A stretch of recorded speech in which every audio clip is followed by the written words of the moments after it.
Blue Ivy Carter didn't ask to go viral on a Tuesday morning, but when you're the daughter of Beyonce and Jay-Z, even sneezing in public makes headlines. So imagine the global meltdown when footage leaked of her holding hands with Jules. Yes, Bouvette Jules, Solange's son, the unofficial Prince of Petty, the heir to Knowles' family side-eye, and now apparently the Romeo to Blue Ivy's billion-dollar Juliet. Within minutes, the internet exploded. Bayhive detectives were dissecting lip movements. TikTok psychics were doing tarot pulls, and someone even hacked a satellite to track the couple's love aura. Meanwhile, in a fortress made of platinum and filtered air, Beyonce allegedly dropped her eucalyptus tea and whispered one word: no. Jay-Z paused his chess game against a hologram of Basquiat, narrowed his eyes at the footage, and began dialing Obama. Because when Blue Ivy Carter starts a romance with Jules Smith Jr., it's not just teen love, it's a full-blown celebrity Cold War, and the fallout is messier than Solange's unfiltered group chat. By hour 2, Kris Jenner was seen scribbling ideas for a spin-off called Keeping Up with the Carters.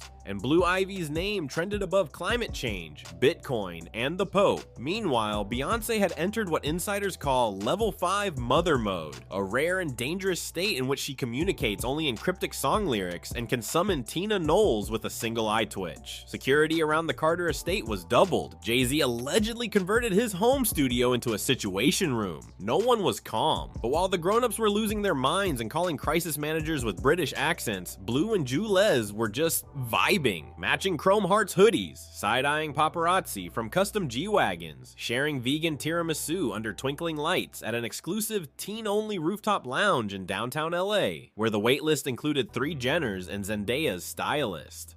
Sources say Jules wrote Blue a poem that rhymed Picasso with I love you mucho. She called it surprisingly tender. TikTok dubbed them Boolas, the fan cams, cinematic masterpieces scored by SZA and edited like Oscar contenders. Jay-Z, however, was not entertained. I made the blueprint, he told a Roc Nation intern while rewatching the now viral footage of Jules feeding Blue a bite of artisanal mango. Not so my daughter could be wooed by a kid who thinks mixtapes are dead. The intern nodded slowly, aware that one wrong blink could get him reassigned to alphabetizing vinyls at Tidal's basement. Beyonce, on the other hand, took a more spiritual approach. She hosted a summit, yes, a literal summit, on a mountaintop with Michelle Obama, Oprah, and Erykah Badu. They hummed in harmony. They saged the air. They read Blue's astrological chart backward. The outcome? Jules must be tested. Solange, of course, had thoughts. Loud, precise, and lightly threatening thoughts. She invited Jules over for a chat in her art room. No phones, no PR, just mother and son. A candle was burning, Nina Simone was playing. When he emerged 3 hours later, he was pale, sweating, and whispering, I think I just saw my soul. That evening, he sent Blue a bouquet of 444 lavender roses and a handwritten note that read, your mom scares me, but for you, I'll face elevators. Meanwhile, the teens doubled down. Their first public red carpet appearance, the reopening of the Louvre. Blue wore a custom gown rumored to be sewn from the curtains of Beyonce's private recording booth. Jules wore a silk tux lined with lyrics from Cranes in the Sky. They posed like royalty, smirked like rebels, and left the event in a diamond-encrusted sidecar powered by solar energy and audacity. The press declared them the new power couple. Harper's Bazaar called it a union that makes sense in a way that doesn't. Beyonce didn't speak to the media. She simply posted a black and white photo of a lemon cut in half. Then came the scandals. A blurry photo surfaced of Jules whispering to an unidentified girl at a party in Calabasas. The internet lit up with accusations. Blue posted a cryptic TikTok dancing to Irreplaceable with the caption, you must not know about me. Fans panicked. Was it over? Was the Knowles dynasty at war with itself? Jay-Z was seen pacing in a bathrobe on the Carter rooftop. Solange deleted all her stories.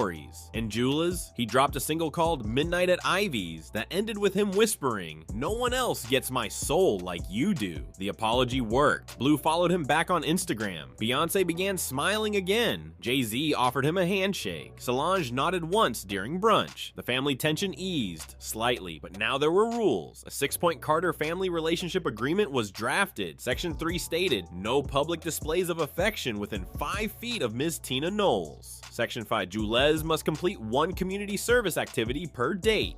And Section 6, Beyonce reserved the right to put any relationship on pause if the energy felt off. Still, young love thrives under pressure, or at least under the watchful eye of 12 PR professionals. Blue and Julez went to Ghana on a humanitarian trip. They launched a sustainable sneaker line made entirely of recycled Grammys. They read bedtime stories to orphans in Couture. The world was obsessed. Netflix offered them a docuseries. HBO counter-offered with a dramatic limited series starring Zendaya as Blue and Jaden Smith as Julez. Blue declined, citing emotional realism concerns. Julez just said, "Let me live." Then came the ring spotted on Blue's finger while shopping at a Cartier store with Julez and 2 bodyguards. Twitter exploded. Was it a promise ring? An engagement ring? A marketing ring? Jay-Z reportedly called in a NASA-grade jeweler to inspect it via drone. Beyonce walked past paparazzi wearing a hoodie that said, "Don't ask me about my daughter's finger."